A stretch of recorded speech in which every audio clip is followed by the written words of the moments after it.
Logique Floue est un podcast consacré à l'intelligence artificielle et au monde qui se construit autour d'elle.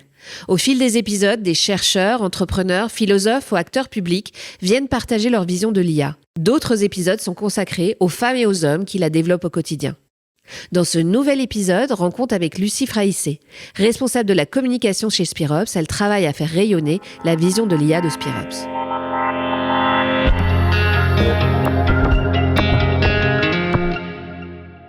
On dirait qu'ici, il y a comme une organisation, comment on peut dire ça ? Une organisation intrinsèque. C'est comme si les gens se coordonnaient seuls sans même trop communiquer sur les choses. Il y a quelque chose de liant qui se crée et qui est extrêmement particulier et que j'avais jamais vu dans d'autres groupes humains, même associations ou autres. Et c'est ça qui est assez magique. Et c'est très très unique et ça donne vraiment une... C'est ça qui fait la spécificité de la boîte, quoi. Est-ce que tu peux commencer par te présenter ? Donc je suis Lucie, je suis responsable marketing et communication à Spirops. Je suis arrivée il y a 2 ans et demi dans l'entreprise et j'étais pas forcément prédestinée à l'origine à être dans la tech ou l'IA. J'avais travaillé avant dans un cabinet d'expertise comptable, donc pas vraiment de rapport. Non. Mais j'ai une formation en plus en lettres et langues. Bon voilà, c'est un parcours un peu divers, on va dire. Et j'avais travaillé dans mon tout premier emploi en alternance dans une entreprise qui fait des systèmes d'éco-pilotage pour les avions. Ouais. Et j'avais beaucoup aimé l'aspect petite entreprise de la tech, assez, agile. Ici, on n'aime pas trop ce mot, mais agile et fluide. Et ça m'avait beaucoup plu. Ok. Donc, du coup, voilà. Je me suis dit, quand j'ai eu l'opportunité de rejoindre Spirops, que ce serait intéressant et sûrement super enrichissant. Ouais. De bosser dans ce secteur-là, quoi. Ouais. Et justement, quand t'as passé l'entretien, t'as dû découvrir un peu des spécificités de Spirops. Et évidemment, au fil des ans, ça fait combien de temps maintenant ? Ça fait 3 ans ? Ça fait 2 ans et demi, 3 ans presque. Ouais. T'as pu observer ça. Qu'est-ce que tu notes, toi, en particulier ? Qu'est-ce qui te plaît particulièrement ? L'organisation d'entreprise. Ouais. Ça offre une flexibilité qui est quand même super particulière et on le voit vraiment pas partout. Il y a pas mal d'entreprises qui essayent d'avoir des formats un peu originaux aujourd'hui, dans la façon dont elles organisent le travail et dont elles laissent la liberté ou non à leurs employés. Et c'est vrai qu'à Spirops, on a quand même une flexibilité énorme, que ce soit en termes de jours de télétravail, de présence, la possibilité d'être plus ou moins là pendant la journée, sur les jours où on n'est pas obligatoirement ici. Enfin bon, voilà. Alors des fois, ça occasionne des discussions assez animées sur l'organisation du travail, justement, et les libertés qu'on prend ou non. Ouais, c'est-à-dire par exemple, sur les horaires de présence, les choses comme ça. Et on gère tout de façon collective aussi. Donc ce sont des décisions qui sont prises à l'unanimité, enfin, en tout cas par discussion ensemble. Et ça, c'est quelque chose qui est super enrichissant et chouette. Alors, ça occasionne énormément de discussions très longues, qui parfois sont un peu, elles prennent beaucoup d'énergie. Mais c'est ça qui fait qu'à l'arrivée, on arrive à des consensus qui sont assez forts, finalement, et qu'on est tous embarqués dans le projet d'entreprise. Et c'est quelque chose que je trouve assez rare. En général, on a... en plus, ici, il n'y a pas de hiérarchie définie. Donc, quand il y a une hiérarchie... on est souvent quand même un peu assujetti à la décision de quelqu'un. Et là, le fait de pouvoir discuter des choses ensemble, ça crée vraiment un engagement, je trouve, qui est très fort pour l'entreprise et pour le projet global aussi, pour le fait de travailler ensemble et de chacun participer à ce qu'on peut faire, quoi. Il y a une autre particularité, c'est l'autonomie qui est laissée sur les postes. Pour moi, ça a été assez difficile, surtout au début. Ça avait d'ailleurs été prédit par la personne qui avait passé l'entretien avec moi au début. C'est que quand on est junior ou à un poste de débutant, ça fait une masse de choses qu'il est possible d'aborder, de faire. Donc c'est difficile d'aller prioriser, de choisir vers quoi on va s'orienter, surtout dans un poste aussi multiple que le mien. Mais ça laisse aussi une créativité, une liberté qui est quand même très très particulière et rare en tout cas dans mon milieu, c'est très rare. Ouais. Donc c'est vraiment c'est très riche comme manière de travailler. Et moi, il y a quelque chose que j'adorerais faire, par exemple pour Spirops, c'est d'en parler à l'extérieur et de porter un peu cette voix-là. Aujourd'hui, on focalise beaucoup plus sur les technologies qu'on crée et la façon dont on peut les vendre à l'extérieur, ou en tout cas les partenariats qu'on peut tisser avec d'autres organisations. Mais ce modèle d'entreprise, il mérite vraiment d'être connu, je trouve. Parce que, surtout aujourd'hui, il y a un problème de sens dans le travail qu'on retrouve assez fréquemment. En tout cas, les gens qui me sont proches, on en parle énormément.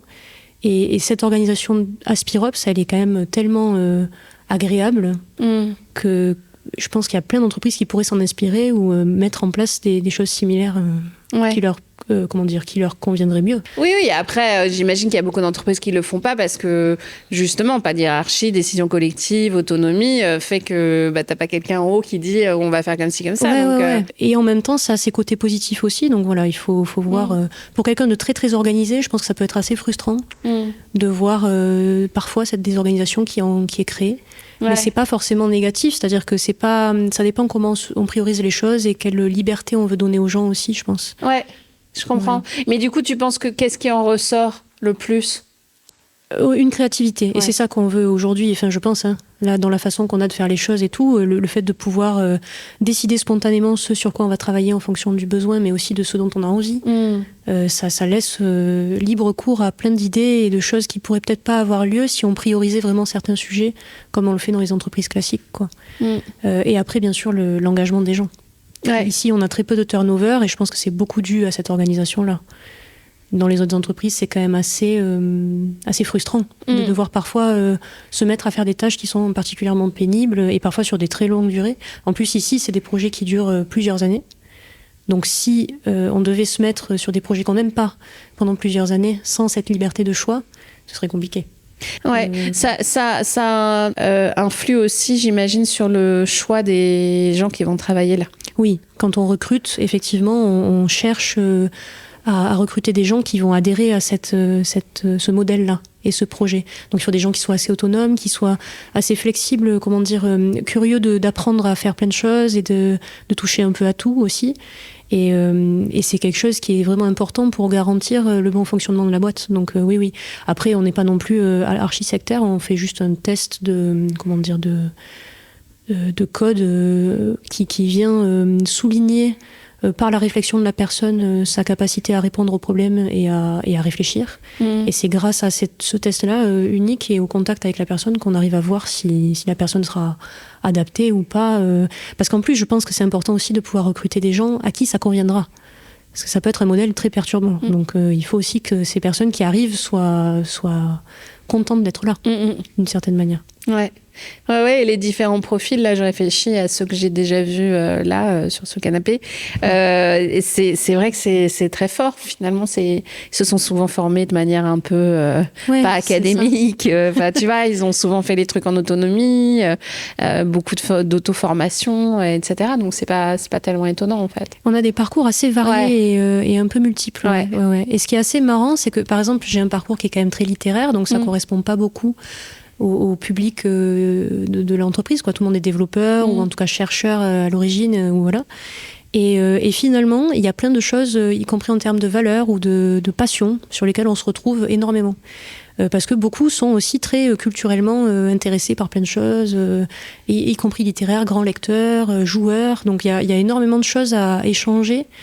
Et c'est marrant le fait que ces parcours aussi différents et ces personnalités aussi différentes réussissent à faire une forme de tout qu'on retrouve à Spirops. Et donc toi, ayant plutôt ce parcours littéraire, tu te retrouves dans l'IA. C'était pas attendu. Non. Et donc ça donne quoi ? Qu'est-ce que tu en penses ? C'était dur. Au début, c'était très compliqué. En fait, j'ai un métier qui est basé sur le fait de comprendre l'activité de l'entreprise et des personnes qui sont dedans et de porter la voix de ces personnes-là pour montrer ce qu'elles font à l'extérieur. En général, dans un système, dans une entreprise dans laquelle c'est très scientifique, accès chercheurs, etc., c'est très difficile de faire ce travail-là. On dit que c'est un des secteurs les plus difficiles parce que ce sont des personnes qui sont tellement dans leur recherche et tellement techniques qu'elles ont parfois du mal à vulgariser et à parler de ce qu'elles font de façon assez claire pour que l'extérieur puisse comprendre. Donc quand je suis arrivée, je me suis heurtée à ça énormément. Ce qui a beaucoup aidé, c'est qu'ils étaient tous très disponibles pour aider et très patients pour répondre aux questions. Je leur ai fait répéter les trucs 100 000 fois. Enfin, c'était quand même, ça demandait beaucoup de patience à tout le monde. Et ça a été dur, parce que c'est très technique et j'ai pas du tout, j'aime beaucoup rigoler sans arrêt en disant moi je sais pas compter, parce que vraiment j'ai pas du tout la fibre science du tout. Donc ça a été complexe, mais c'est passionnant aussi. J'aime bien les trucs un peu défis, où on commence à zéro et où on galère un peu. Quand on arrive au bout, on a une forme de satisfaction personnelle qui est super. Et donc c'est ça que je suis venue chercher, je pense aussi d'une certaine manière. Il y avait une forme de défi à réussir à comprendre ce qu'on fait, de quoi on parle, ce qu'on veut porter comme message. Ça a été très long, hein. J'ai mis 2 ans et demi. Ouais, je comprends. Là, je considère que je suis arrivée au bout de cette démarche, et que maintenant c'est à peu près bon, donc j'arrive à mieux agir et à vraiment mettre des choses en place, chose qu'avant j'avais vraiment du mal à faire. J'étais totalement surchargée mentalement, c'était très dur.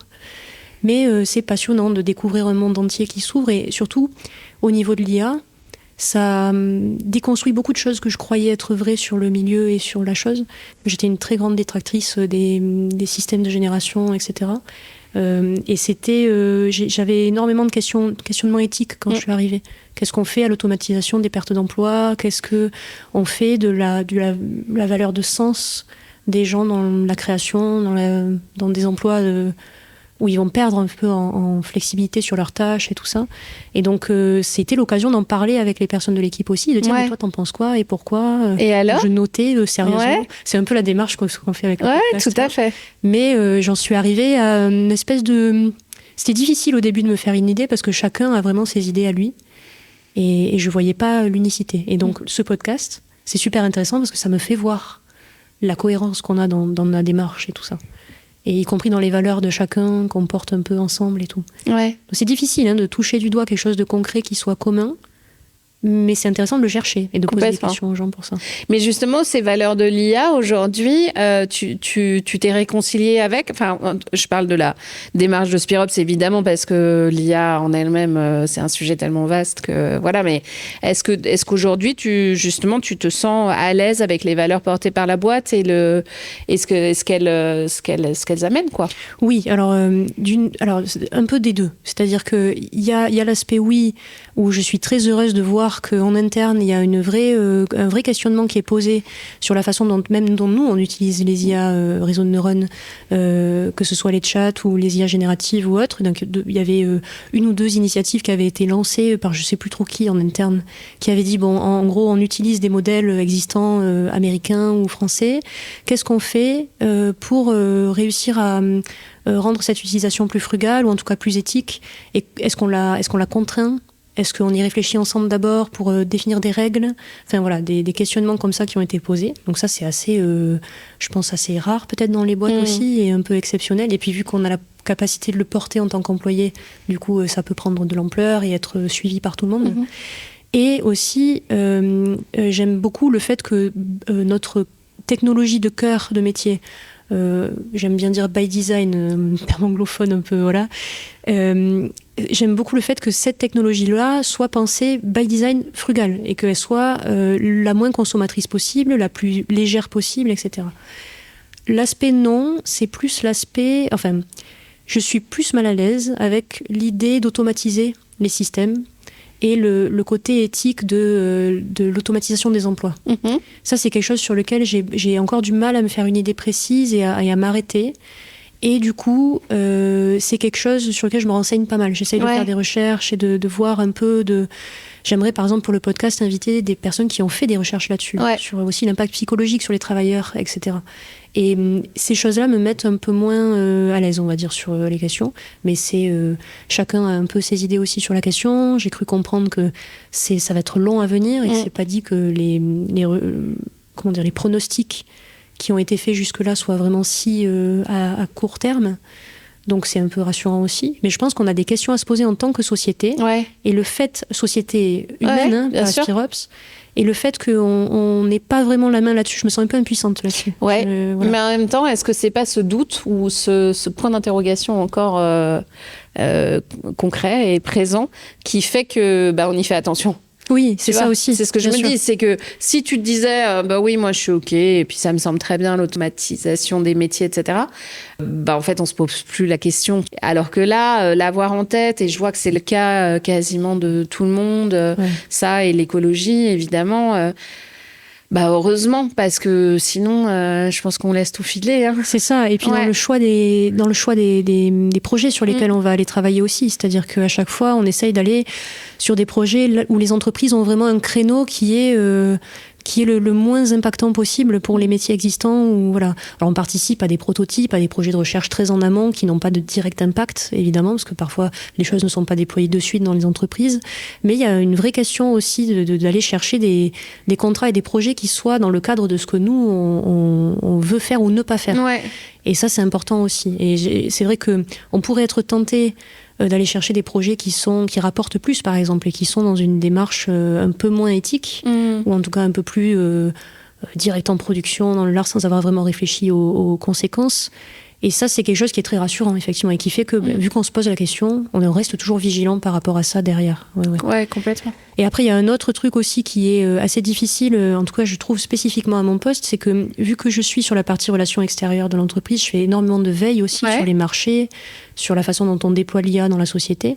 Et ce qui est difficile à constater, c'est cette espèce de discours ambiant tout IA, où on essaie de mettre énormément d'investissements sur des modèles dont on n'a pas du tout regardé l'impact écologique, dont on n'a pas du tout regardé l'impact social également.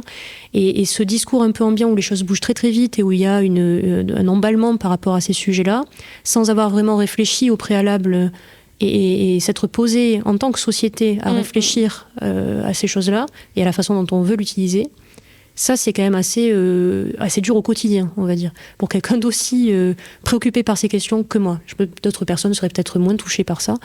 Mais c'est quelque chose, vu que, on va dire, chaque semaine, je fais une veille assez constante, qui est dure à constater. Ouais. Il y a encore cette impuissance qui revient. Ouais. Mais d'une autre manière, vu que nous, on apporte aussi notre part d'une certaine façon, je me sens quand même rassurée un petit peu, quoi. Voilà. C'est pas de la peur. C'est plus une forme de il faudrait quand même qu'on s'y penche, quoi, dessus. Ouais, je comprends. Voilà.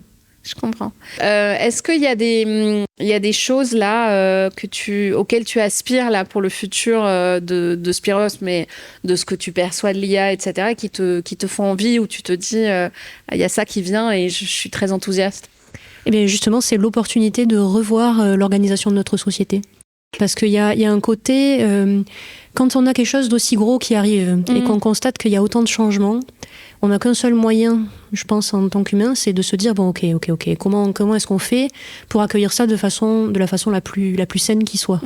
Et c'est quelque chose aujourd'hui, il y a plein de questions qui sont sur le tapis par rapport à plein d'autres sujets dans le monde, et on connaît l'état du monde actuel et tout ça. Mais cette arrivée de l'IA, c'est aussi peut-être l'opportunité de repenser notre rapport au travail, notre rapport les uns aux autres, à la façon dont on fait société en soi. Et ça, c'est quelque chose que je trouve assez rare aujourd'hui. On a de temps en temps des conventions citoyennes qui apparaissent, mais finalement, on est peu sur ces questions un peu théoriques de qu'est-ce qu'on veut en fait pour le futur. Ouais. Et peut-être que là, on sera obligé au bout d'un moment d'y être, quoi, parce que ça avance tellement vite et il y a tellement d'emballements que peut-être que la seule solution à l'arrivée, c'est ça, c'est de s'organiser, de se réunir et de dire, bon, maintenant, qu'est-ce qu'on fait ?